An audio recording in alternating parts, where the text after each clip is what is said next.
Everything you need to know in less than 5 minutes.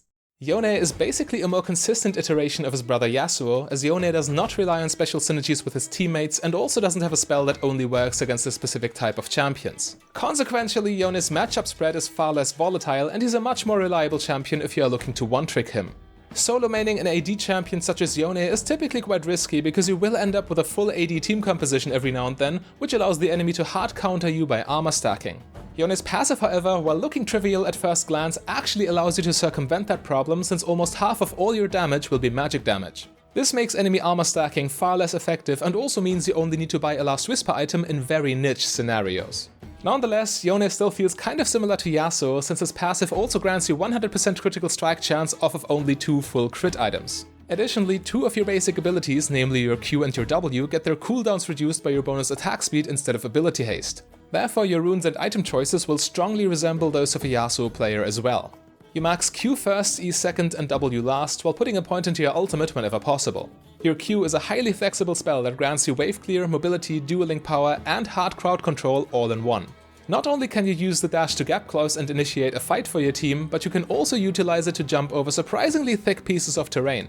This creates both additional engage opportunities and various escape paths for you, making this spell a true Swiss Army knife. In lane, Yone is quite vulnerable, but your enemy needs to respect the pressure coming from your Q being fully stacked. Therefore, if you hold onto your stacked Q for as long as possible and just farm minions with auto attacks in the meantime, you can force the enemy to back off and farm a couple minions for free.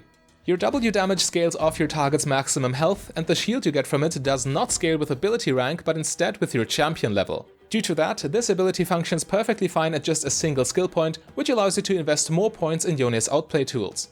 This spell is very simple though, so just keep in mind to use it in between your other attacks for maximum efficiency. Yone's E spell, however, is highly skill intensive. When you cast this mindlessly, you will get yourself into very awkward situations, but if you know exactly when and how to press E, you can make enormous outplays. The most important thing you need to keep in mind is that this spell is always an engage tool first and a disengage tool second. This means you can freely cast it to jump into the enemy ranks when you are well protected, as the recast will always bring you back to your original safe spot when something goes wrong. Since the recast is not optional, however, using E to escape from enemy threats reactively never works. This spell is not your panic button and must instead be used very deliberately. Keep in mind that the initial part of your E is in fact coded as a dash, which means you can use it to engage from behind terrain and catch your enemies off guard.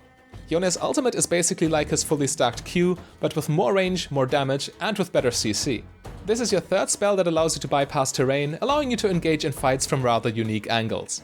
Due to its long range, your ultimate is also a hard commitment on your part, as it teleports you right into the enemy team. Therefore, you optimally use this spell after your E, both for extra damage and for extra safety. Yone's lane phase is even more vulnerable than Yasuo's because Yone does not passively get a shield to protect him from enemy poke damage. Therefore, your default rune page is not Conqueror, but Fleet Footwork, Triumph, Legend Alacrity, and Coup de Grace, with Taste of Blood and Ravenous Hunter secondary. Your shards are attack speed, adaptive force, and either armor or magic resist, depending on the lane matchup. The early game boost you get from taking Fleet Footwork generally outweighs the extra late game damage you might get from Conqueror.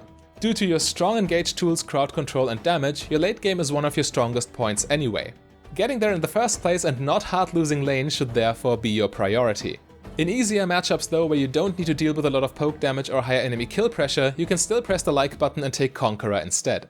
Triumph is always useful on melee champions, as you will get focused a lot when you are generally the first one to jump into any given fight. Alacrity is needed to lower your Q and your W cooldown, Taste of Blood allows you to better deal with poke damage in lane, and Ravenous Hunter makes you more durable in late game teamfights. You rush Berserker's Greaves, Immortal Shieldbow, and Infinity Edge every single game. This build minimizes your Q and W cooldowns while at the same time maximizing the value you get from your passive crit conversion and protecting you from enemy burst damage. Getting more damage from your items is definitely highly important, as you want to get proper payoff from landing all your skill shots. However, secondary survivability stats are equally as important, because if the enemies manage to kill you before you can actually cast all your spells, Yone would be rather useless.